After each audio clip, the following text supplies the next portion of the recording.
Hello, everyone. Welcome to another episode of This My Thing with the Daniels. So today, we want to read something that Mark Randolph, the co-founder of Netflix, he put up talking about the work-life balance, and it's really important. Please subscribe to this channel if you've not subscribed. A lot of people have been watching our videos and yet they've not subscribed. Please do subscribe. Click that subscribe button. We really love you to do it. So thank you very much. So I'd like you to read. Okay, so he said that I've worked hard for my entire career to keep my life balanced with my job. In my book, I write about my Tuesday date nights with my wife. For over 30 years, I had a hard cutoff on Tuesdays. Rain or shine, I left at exactly 5 p.m. and I spent the evening with my best friend. We will go to a movie, have dinner, or just go window shopping downtown together. Nothing got in the way of that. No meeting, no conference call, no last minute question or request. If you had something to say to me on Tuesday afternoon at 4:55, you had better say it on the way to the parking lot. If there was a crisis, we are going to wrap it up by 5 o'clock. Those Tuesday nights kept me sane and they put the rest of my work in perspective. I resolved a long time ago to not be one of those entrepreneurs on their seventh startup and their seventh wife. In fact, the thing I'm most proud of in my life is not the companies I started. It's the fact that I was able to start them while staying married to the same woman, having my kids grow up knowing me and best as I can tell, liking me, and being able to spend time pursuing the other passions in my life. That is my definition of success. Wow. Now, you see, when people that have gone ahead of you and they've shown good example is worthy of emulation. Yeah. We're talking about the co-founder of Netflix, and this is talking about someone that has been married for over 30 years. And there are few people that are at that level of success in terms of what they've been able to achieve career-wise. Being a co-founder of Netflix, you can imagine, that's just one of the companies he had started. And also have a work-life balance where they've been married to the same person for over 30 years and their children, been able to raise wonderful children. I say my kudos to him. And when we saw it, we felt like, wow, what can we look at in this and say we are already emulating, and how do we encourage more people to find a way to manage that work-life balance? So for us, I noticed that one of the things we try to do is maintain an open line of communication. I love the fact that he used the word best friend, called his wife his best friend. And I can proudly say that my wife is my best friend. Yes, so When something happened at work or something, I always want to share with her. I see something online, I say, Oma, you don't see this thing and everything. You see, that thing helps. We try to keep that open communication. Another thing we try to do is that we try not to stay apart from each other. So one of the things we tell ourselves that I can't imagine saying because I want to jackpot, I say let me go out of the country for 4 years, 5 years, 3 years, and she's here till no, it cannot work. It's something we had already prioritized from the beginning. It helps us keep that work-life balance. Yeah. What other thing will you say again about our work-life balance? So, we both have the tendency to be very busy because of the nature of what we do. As a couple and also individuals, our various his job, my business, and all of that, and his business as well. So for me, for instance, when I'm onboarding clients, maybe for coaching, for counseling, I make sure that it is between Monday to Friday. I don't onboard for weekends. Weekends are sacrosanct for me for when it's for my family. Sacrosanct. I don't interfere with my weekends. So weekends are when I spend time with my kids. I spend time with my family. I go shopping. I cook. Then I do bulk cooking that day.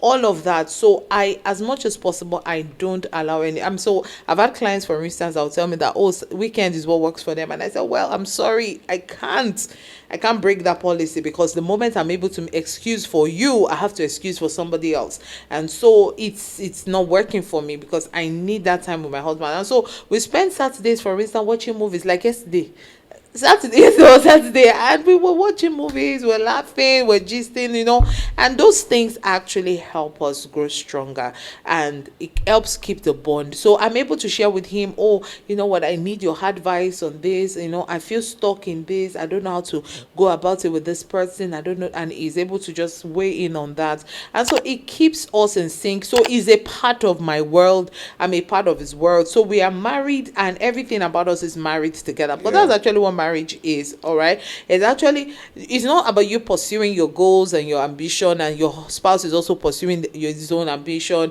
and both of you are just living separate lives. No, what makes marriage sweet is that both of you are in sync. So whatever it is that you can do to bridge that gap, so that both of you, your lives are in sync, is what you need to do. And that is what I've achieved with the weekends.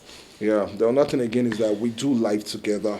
In fact, most of the places we've stayed, I remember when we were living in Lekki, in our estate, people were like, you are always together. Always. And it was intentional. Always. We decided to. I don't want to have the best part of my life somewhere else with some other people. Now, of course, because of work, sometimes I spend a lot of time outside the house and the rest. But when I'm back even home, with us, we chat on you WhatsApp. get, when I'm back home, we'll try to do things together. In church, they know us together. In the estate, they know us together. And also, another thing is that our kids, right? They know this so much that if I go out and I come back, the next thing is, where's daddy? Yeah. And the same with him, where's mommy? Because they are used to they can't even imagine the two of us apart. They see us together, like exactly. We are always together. Exactly. We are always together. And for somebody that might be saying, oh, don't you get bored? Actually, we don't. And why? Because before we got married, one of the values we had that made us say, you know what, this is the person for me, was because everything was in sync. He loved practically what I loved. The kind of preachers I'd tilt towards are the kind of preachers he tilts towards. I'm ministry inclined, he's ministry inclined. All of that. So our things that we both gravitate towards were the same. So we always have something to talk about. Yeah. That's the truth. I can't even remember ever being bored talking to him. Yeah. Tired, yes, but not bored. Very true. Tired, but not bored. Then also, we do relationship with God together. So I noticed that no matter how busy I am, on Thursday, I'm rushing down home to pick my family. We're going for house care fellowship. Care group. What we call care group. Other people call it cell, other people call it house fellowship. We do it together. Now, sometimes I'm looking at the time, I'm like, man, I need to leave the office so fast, but I make sure we do it. Sundays, we are going to church together. Yeah. If we are doing 2 services, we are doing it together. Because we realize the importance of doing it together. Morning devotions, we are doing it together. As a family. One person cannot be in the room and say, you just go and deal with the children. No, we're doing it together. Because we realize that we have to grow together. We have to do life together. We are actually growing together because it's, I've just realized that, there are times when maybe he catches up to something before me and all of that. But because we are doing life together, after a while I catch up, and it's same thing vice versa, you understand? So one person might catch something, there might be maybe I'm spending time with God and God says something to me about our family and he hasn't caught up to that. Because we are talking, we are conversing, we're sharing stuff, I'm constantly saying those things, and after a while it stays in front of him and it catches up to it. And that is the beautiful thing. See, let me tell you the honest truth. If you really want your marriage to survive, like when I say survive, you want it to thrive and you want it to grow, to become better than what it is, make sure that this is one aspect you don't mortgage. Yeah. Make sure that you and your spouse are so in sync, have time together. Yeah. Do things together.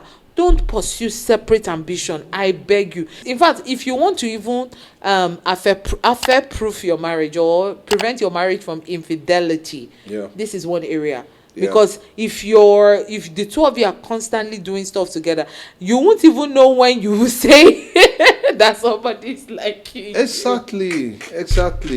So the husbands, they don't be the kind of husband where you prefer hanging out with the boys than hanging out with your wife. Don't be the type of wife that you prefer to have your besties. My besties, I'm hanging out with my besties, and every time my besties, you can't even spend time with your husband. Don't be. Your husband or your wife should be the person you want to spend most of your time. Enjoy it. If you are at that point when you're in your marriage and it's like you guys cannot enjoy each other's company, you are due for counseling. You are due for counseling. Reach out to us, truly, because your spouse is meant to be your bestie. And if you are single, it should be a major determining factor. If you are with somebody, always check for how you guys are connecting communication wise. Do you feel at home? with this person. When the Bible says that, and they were both naked and were not ashamed, this is what it's talking about. It was talking about vulnerability. How vulnerable can you be with this person? How real can you be with this person? Can you be yourself around this person? And be yourself. Can you be yourself and not feel like, oh, you will be judged? If you cannot be yourself, then you are in a wrong relationship. That is the truth. If you have to become somebody else just because you want to keep up appearance, then you are in a wrong relationship, and I will ask that you exit. Because if you end up getting married to that person, you will have to keep up appearance for a while, and trust me, you cannot do it for so long. You can't. Okay, so we hope that this has challenged someone that is probably not been able to put a balance. Do that. Don't be the husband and give so much time to your job. Don't be that person. You know, I'm always busy. Know the demand of work. You can't be as busy or more busy than or busier than the co-founder of Netflix. Please put that work-life balance. If you can't and you're having issues, seek out counseling. Reach out to us. Let's see how we can help you. Thank you very much. Please subscribe to this channel if you've not subscribed. A lot of people have been watching our videos and yet they've not subscribed. Please do subscribe. Click that subscribe button. We really love you to do it. So thank you very much, and we'll see you in next episode. Bye.